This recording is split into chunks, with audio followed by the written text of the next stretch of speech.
Hello viewers, আসসালামু আলাইকুম। আশা করি আপনারা সকলেই ভালো আছেন। আজকে আপনাদের সামনে আবারও একটি ভিডিও নিয়ে হাজির হলাম। ইতিমধ্যে ভিডিওর বিষয়বস্তু আপনারা থাম্বনেলে দেখেছেন। তবুও আপনাদেরকে জানানোর জন্য বলতেছি, আমরা আজকে শিখব কিভাবে এমপিও শিট ডাউনলোড দিতে হয়। তো ভিউয়ার্স, আর কথা না বাড়িয়ে চলুন মূল ভিডিওতে ফেরা যাক।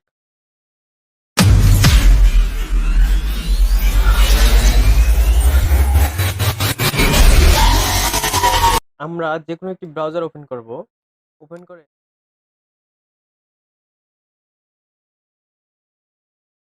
dse.gov.bd আমরা মাধ্যমিক ও উচ্চ মাধ্যমিক অধিদপ্তরে ওয়েবসাইটে প্রবেশ করব।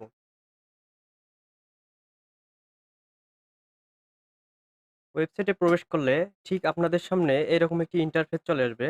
আমরা মাউসের চাকা ঘুরিয়ে স্ক্রল ডাউন করলে আমরা নিচে দেখতে পারবো জরুরি হটলাইন সমূহ, সিটিজেন চার্ট, লিস্ট। আমরা একটু নিচেই দেখব এমপিও শিট ও ভাউচার। আমরা প্রথমেই আপনাদের বলেছি আমরা আপনাদের দেখাবো কিভাবে এমপিও শিট ডাউনলোড করতে হয়। আমরা এমপিও শিট ও ভাউচারে ক্লিক করে অগ্রসর হব। অগ্রসর হলে ঠিক আপনাদের সামনে এরকম একটি ইন্টারফেস চলে আসবে। এখানে আপনারা দেখতে পারবেন MPO sheet, top sheet, payment voucher, receipt. এখানে আপনাদের প্রত্যেক মাসেই এমপিও শিট অটোমেটিক আপডেট হয়। আমরা প্রত্যেক মাসের এমপিও শিট ১ নম্বরে পাবো। আর সর্বশেষ যে মাসের এমপিও শিট পাবলিশড হবে, আমরা সেই এমপিও শিট প্রথমেই পাবো। বর্তমান জুলাই ২০২২ এর এমপিও শিট সর্বশেষ আপডেট হয়েছে। আমরা সেই সর্বশেষ আপডেট এমপিও শিটটি পাবো এখান থেকে। ইতিপূর্বে অনেক পুরাতন এমপিও শিটও এখানে পাবেন। আপনারা মাউসের চাকা ঘুরাইলেই দেখতে পারবেন যে নিচে অনেক এমপিও শিট আছে। আপনাদের প্রয়োজন হলে ওই মাসের এমপিও শিটটি আপনি তুলে নিতে পারবেন। আমরা যেহেতু সর্বশেষ এমপিও শিটটি আমাদের প্রয়োজন বা আপনার প্রয়োজন হলে আপনি এমপিও শিট নিতে পারবেন। আমরা সর্বশেষ এমপিও শিটটি নিব। সেই কারণে আমরা জুলাই ২০২২ এর এমপিও শিটে ক্লিক করব। ক্লিক করে অগ্রসর হব। অগ্রসর হলে আপনাদের সামনে ঠিক এরকম একটি ইন্টারফেস চলে আসবে। এখানে আপনাদের যে ব্যাংকে আপনাদের আওতায় এমপিও শিট আছে, আপনার সেই ব্যাংক সিলেক্ট করতে হবে। আমার ব্যাংক সোনালী ব্যাংক। আমি সোনালী ব্যাংক সিলেক্ট করব। আমাদের সামনে ঠিক এরকম একটি ইন্টারফেস চলে আসবে। এখানে আপনারা দেখতে পারবেন এমপিও শিট, আর নিচে একটু আপনারা লক্ষ্য করলে দেখতে পাবেন ২ টি টপ শিট আছে। টপ শিট আপনাদের প্রয়োজন হলে আপনারা এখান থেকে টপ শিটটি প্রিন্ট দিয়ে নিতে পারবেন অথবা সংরক্ষণ করতে পারবেন। আমরা এমপিও শিট ডাউনলোড দেব বা প্রিন্ট দেব।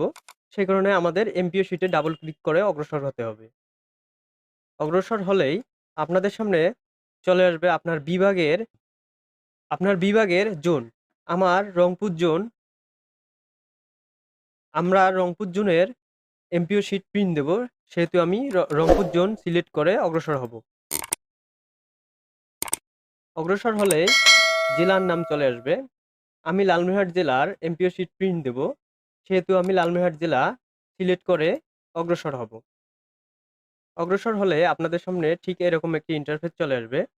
আপনারা ইচ্ছা করলে এখান থেকে ডাউনলোড দিয়ে সংরক্ষণ করতে পারেন, অথবা আপনারা এখানে প্রিন্টের আইকনে ক্লিক করে আপনারা প্রিন্ট দিয়ে নিতে পারেন। আমি প্রিন্টের আইকনে ক্লিক করলাম। প্রিন্টের আইকনে ক্লিক করার পর আপনারা কন্ট্রোল এফ দিয়ে আপনারা সার্চ বার নিয়ে আসবেন। নিয়ে এসে আপনাদের প্রতিষ্ঠানের ইআইএন নাম্বার দিয়ে সার্চ দিলেই আপনার এমপিও শিটটি চলে আসবে। আমি ইআইএন নাম্বার সার্চ দিয়ে এমপিও শিটটি পেয়েছি। এমপিও শিটটি আমার 93 পেজে আছে। আমি এখন প্রিন্টের অপশনে গিয়ে প্রিন্ট দিয়ে দেব। তো ভিউয়ার্স, এই ছিল আজকের ভিডিও। আপনারা যদি আমার এই ভিডিওটি দেখে একটু উপকৃত হন, তাহলে আমি মনে করব আমার ভিডিওটি সার্থক। কেননা আমি ভিডিও তৈরি করতেছি আপনাদের সুবিধার জন্য। আপনারা যদি সুবিধা পেয়ে থাকেন, তাহলে অবশ্যই আমার চ্যানেলটি সাবস্ক্রাইব করে বেল বাটন বাজিয়ে দিবেন। এতে করে আমার চ্যানেলের নিত্য নতুন ভিডিও সবার আগে আপনার কাছে পৌঁছায় যাবে। ভালো থাকবেন, সুস্থ থাকবেন, MDPO টেক 24 এর সঙ্গেই থাকবেন। আসসালামু আলাইকুম।